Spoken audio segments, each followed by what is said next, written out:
भाई video pause करा आणि रिव्ह्यू वाचा. तर शुभ सकाळ मित्रांनो, नेहमी सारखा दिवस होता. आईने मस्त गरम गरम ॲव्होकाडोचा रोल बनवून दिला होता. तुमच्यासाठी मस्त फ्रेश मसाला रेडी होत होता आणि मटकी पण भिजलेली होती.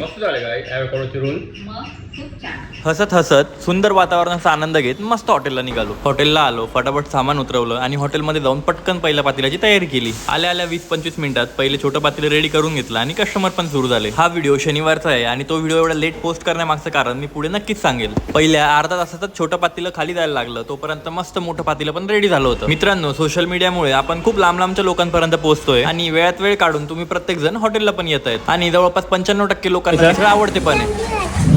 पोटभर खाल्ली तू? तुम्हाला कशी वाटली मिसळ? एकदम सुंदर होती.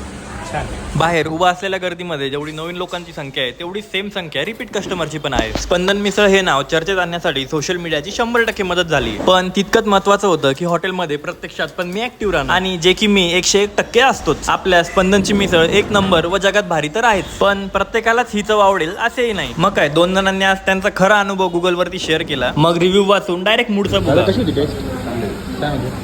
रस्सा वगैरे एकदम असतो. कशी टेस्ट? एक नंबर आहे भाई.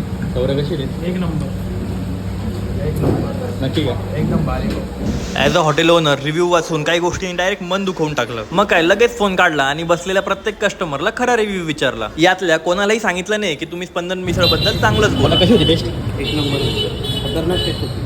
आम्ही आलोय पुण्यावरून, तरी खूप रील्स वगैरे आणि यूट्यूब वगैरे सगळं व्हिडिओ वगैरे रील वरती असं बघितलं तसं आहे ना? हा एकदम एकदम भाई, म्हणजे अपेक्षा एवढी त्याच्यापेक्षा जास्तच आहे म्हणजे असं म्हणून. काही विषय नाही. धन्यवाद. ठीक आहे भाई, उरलेल्या 5% लोकांसाठी मला काही सुधारणा करता आल्या तर मी नक्कीच करेल. आणि भाई, मिसळ हे एक अन्न आहे, त्या अन्नाला प्लीज कचरा किंवा भंगार असे शब्द तरी नका वापरू. आणि या मराठी माणसावर 100% विश्वास ठेवा. मी तुम्हाला जेवढं स्वच्छ अन्न घरात मिळतं तेवढंच हॉटेलमध्ये पण देतो. बस भाई, ह्याच विचारांमुळे हा व्हिडिओ थोडा लेट पोस्ट झाला.